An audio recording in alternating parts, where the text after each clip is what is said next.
जिल्ह्यातल्या आंब्याची परिस्थिती, आंबा उत्पादक, आंबा शेतकरी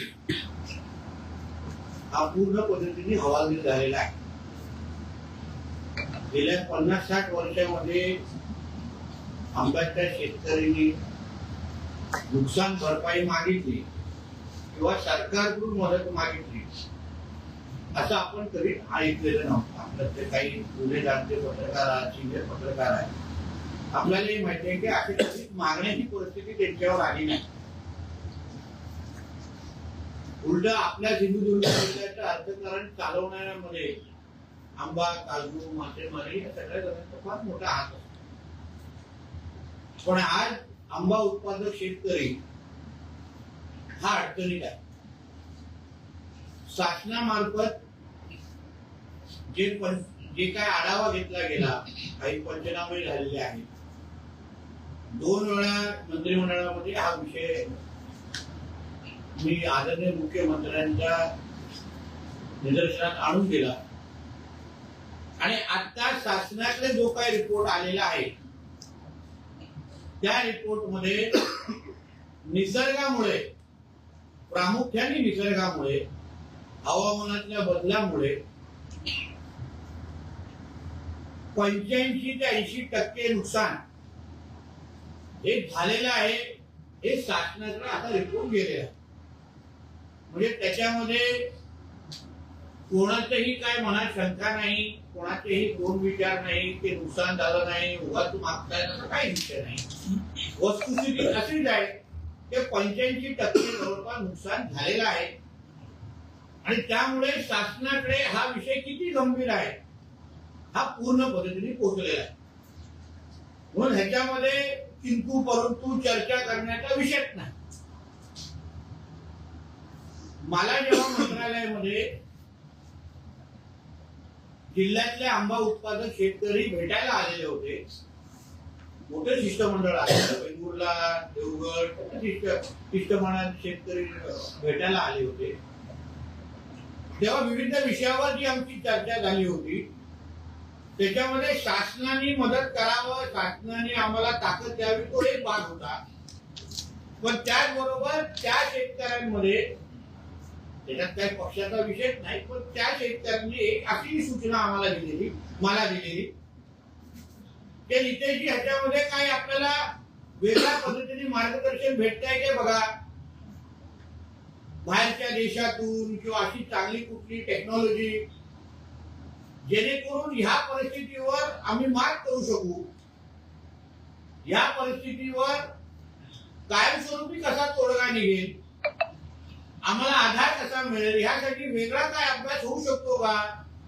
आंबा संशोधन केंद्र असो, दापोलीमध्ये कृषी विद्यापीठ असो, असं काय आपण बोलून बघा जेणेकरून हा विषय त्या निमित्ताने तरी आम्हाला मार्गदर्शन भेटेल.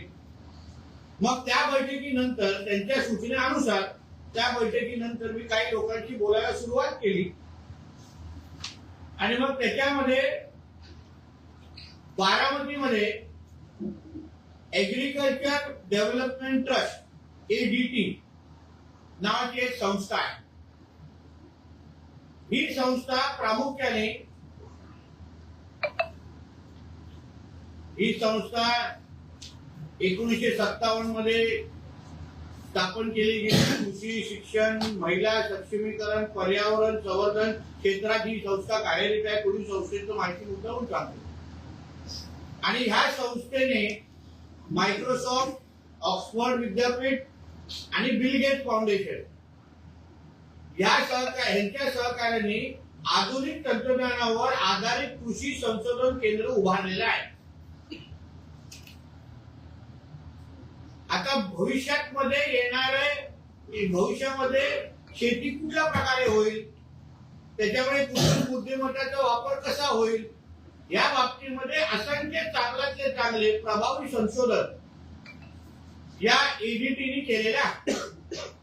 मग तिकडे एक नलावडे म्हणून त्यांचे अधिकारी आहेत जे मला भेटायला आले संपर्क केल्यानंतर, आणि मग त्यांच्या समोर मी पूर्ण जे काही निवेदन आमच्याकडे विविध शिष्टमंडळाने दिलेली, मी ते निवेदन ही त्यांना दिली, मीही माझ्याकडून माहिती उपलब्ध करून दिली की ही अशी आमच्या जिल्ह्यामध्ये आंब्या संदर्भात असलेली परिस्थिती. आंबा आणि काजूही सांगितले, पण प्रामुख्याने आता आंब्याच्या बाबतीमध्ये बोलू की अशी अशी आंब्याच्या संदर्भात झालेली परिस्थिती आहे. त्यावर मग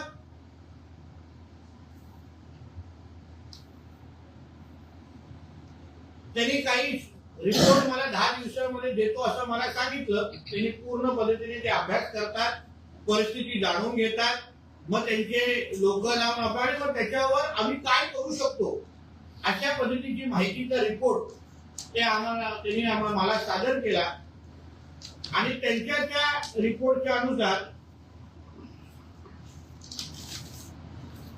उद्देश म्हणजे आंबा बागायतीमध्ये कृत्रिम बुद्धिमत्ता, IoT उपग्रह माहिती, ड्रोन तंत्रज्ञान, डिजिटल सल्ला प्रणाली याचा वापर करून उत्पादन क्षमता वाढवणे, कीड रोग नियंत्रणात सुधारणे, हवामान बदलामुळे होणारे नुकसान कमी करणे, या 3 काही उद्दिष्टांवर त्यांनी काम केलं. कारण आपण आंबा उत्पादकांशी बोललात तर त्यांची ही तक्रार आहे की जे औषधं ते वापरतात ते चांगल्या दर्जाचे नसतात. त्याच्यामध्ये त्यांची काय असंख्य तक्रारी आहे. म्हणजे अन्य फळांसाठी वापरणारे पण औषधं कधी कधी त्यांना विकले जातात, असंख्य तक्रारी त्यांच्या आहेत. आपल्या इकडे आंबाचे क्षेत्र अंदाजे 34,296 हेक्टर आहे. आणि त्याच्यातले असंख्य जे काही कारण ज्याच्यामुळे आज आपल्या आंब्याचं नुकसान होतं त्याच्यामध्ये हवामानातील बदल, अनियमित फुलोरा, फळगळ, पावडरी मिड्यू नोड आणि काय फळमाशी, मॅस्किटो बग यांच्यासारख्या कीड रोगाचा प्रभुत्व दिसला. पाण्याची कमतरता तसेच निर्यात दर्जाच्या उत्पादनासाठी आवश्यक असलेले ट्रीटेबिलिटी व्यवस्था व ह्या प्रमुख समस्या आहेत. या प्रस्तावित प्रकल्पामध्ये ट्री लेवल प्रिसिसिंग मॉनिटरिंग सिस्टम ही त्यांनी आपल्याला सांगितलेली आहे. त्याच्यामध्ये उपग्रह प्रतिमा, सेन्सर तंत्रज्ञान, कृत्रिम बुद्धिमत्ता ह्याच्या सहाय्याने प्रत्येक झाडाच्या आरोग्याचे निरीक्षण केले जाईल. झाडांची वाढ, पानांची छाननी, क्लोरोफिल पातळी, फ्लोरा स्थिती आणि संभाव्य उत्पादना याचा डेटा गोळा करून शेतकऱ्यांना योग्य सल्ला दिला जाईल. तसेच 500 मीटर पर्यंत अचूक हवामानाची माहिती देणारी प्रणाली विकसित करण्यात येईल, ज्याच्यामुळे कीड रोगाचा संभाव्य प्रभुत्व आधीच ओळखून योग्य उपाययोजना शेतकऱ्यांना करता येईल. त्याचबरोबर या प्रकल्पात आंबा पिकांचे संपूर्ण जीवन क्रमानुसार मार्गदर्शन दिले जाईल. फुलोरा पूर्व अवस्था, फुलोरा अवस्था, फळधारण अवस्था, फळ विकास अवस्था, काढणी पूर्व अवस्था अशा प्रत्येक टप्प्यावर पाण्याचे व्यवस्थापन, पोषण व्यवस्थापन, कीड रोग नियंत्रण आणि उत्पादन अंदाज याबाबत वैज्ञानिक सल्ला देण्यात येईल. याशिवाय ड्रोनद्वारे अचूक फवारणी, उपग्रहावर आधारित पिकांचे आरोग्याचे निरीक्षण, मातीतील आर्द्रता मोजणारे सेन्सर आणि डिजिटल ऍडव्हान्स्ड प्रणाली याचा वापर केले जाईल. या प्रकल्पाचे मुख्य उद्दिष्ट म्हणजे आंबा उत्पादन वाढ करणे, शेतकऱ्यांचे उत्पन्न वाढवणे, IoT कृत्रिम बुद्धिमत्ता व उपग्रह तंत्रज्ञानाच्या सहाय्याने शेतीतील परिस्थितीचे रिअल टाइम निरीक्षण करणे, कीड व रोगाचे पूर्वानुमान अनुसार नुकसान कमी करणे, वैद्यकीय पद्धतीने सिंचन व पोषण व्यवस्थापन करणे, ड्रोन तंत्रज्ञानाचा वापर करून अचूक फवारणी व खर्चात बचत करणे, उच्च दर्जाचे निर्यातीक्षम व आवश्यक मुक्त उत्पादन तयार करणे आणि हवामान बदलाच्या परिस्थितीही शाश्वत बागायतीचा व्यवस्थापन विकसित करणे, याचे सगळे त्याचे उद्दिष्ट आहेत या कार्यक्रमाचे. आता ह्या प्रकल्पाच्या अंमलबजावणीचा खर्च प्रति हेक्टर जवळपास 45,000 असेल आणि आता त्यांनी 100,000 शेतकऱ्यांपर्यंत मला हे दिलेलं आहे, मला कार्यक्रम दिलेला आहे. पण ऍज इन व्हेरी शेतकरी वाढतील त्यानुसार आपण हा कार्यक्रम वाढवत जाऊ.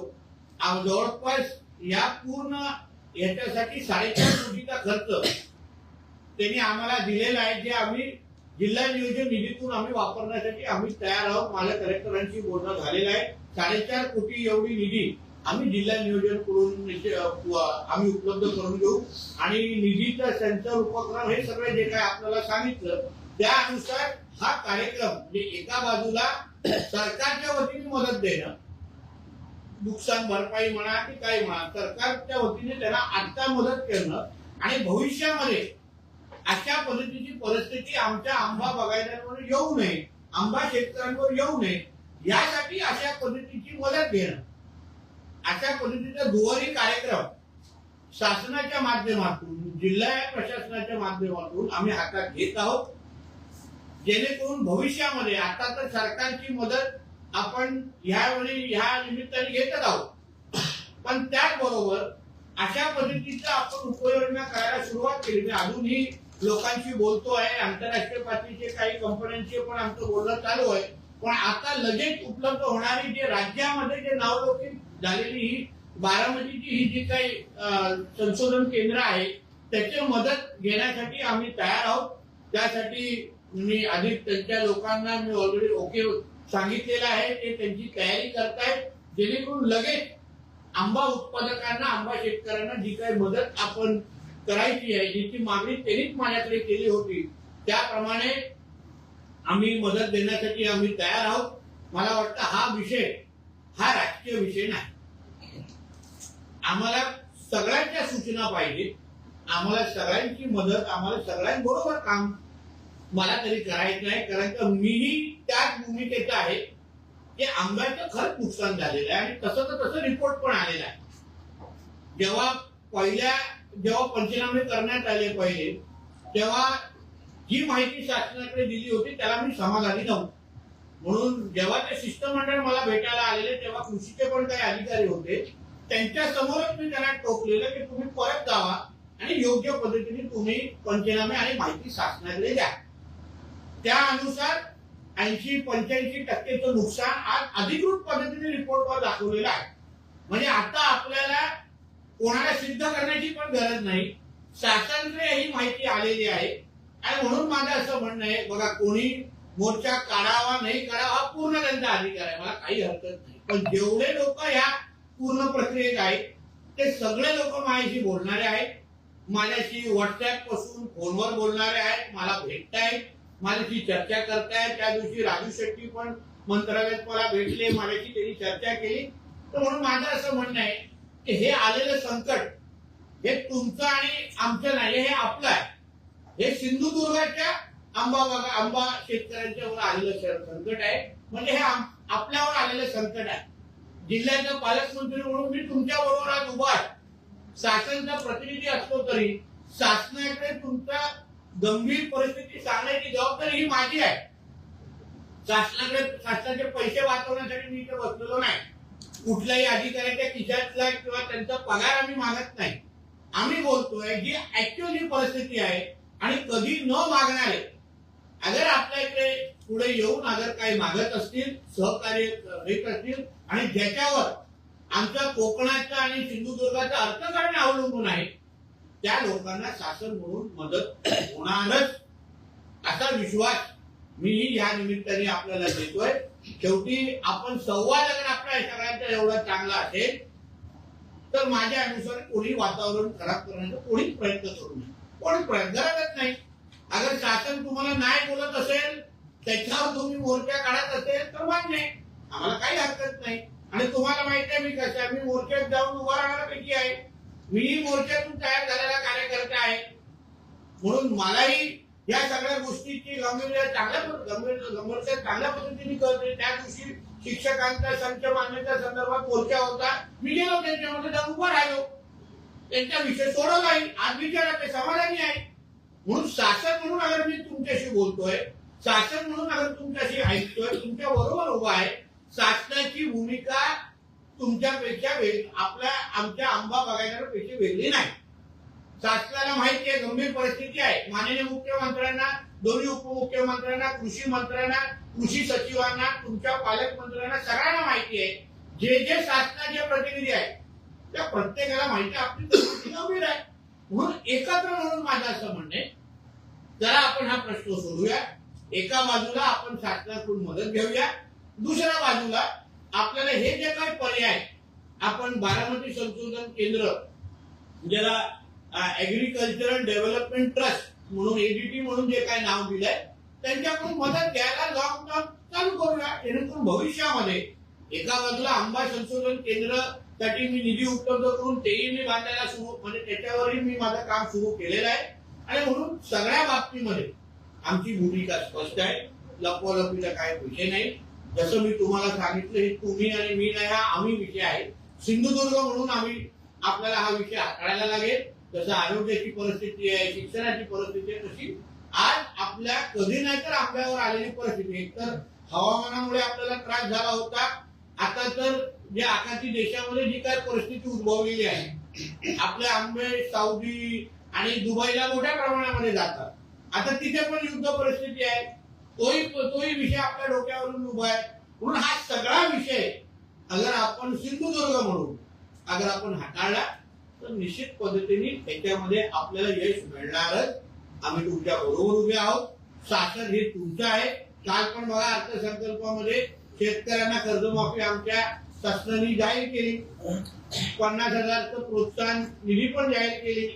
मत्स्य संपदा योजना जाहीर केली. मुख्यमंत्री मत्स्य संपदा योजना जाहीर केली. म्हणून शासन म्हणून आम्ही कुठेच मागे नाही, कुठेही मागे पुढे करत नाही आहोत.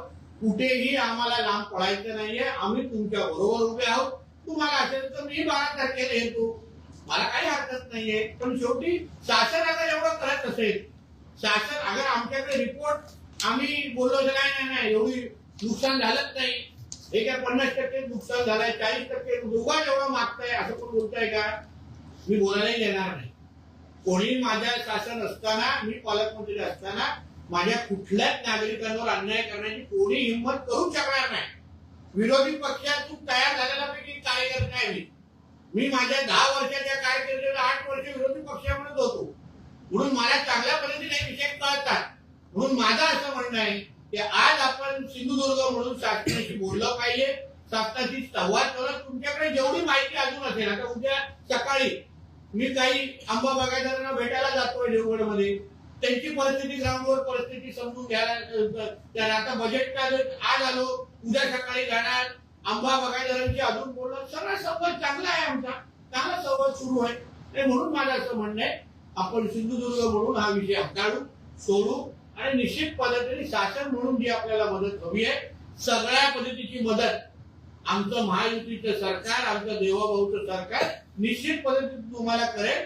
हा विश्वास जिल्ह्याचा पालकमंत्री म्हणून मी इथे तुम्हाला देतोय. धन्यवाद.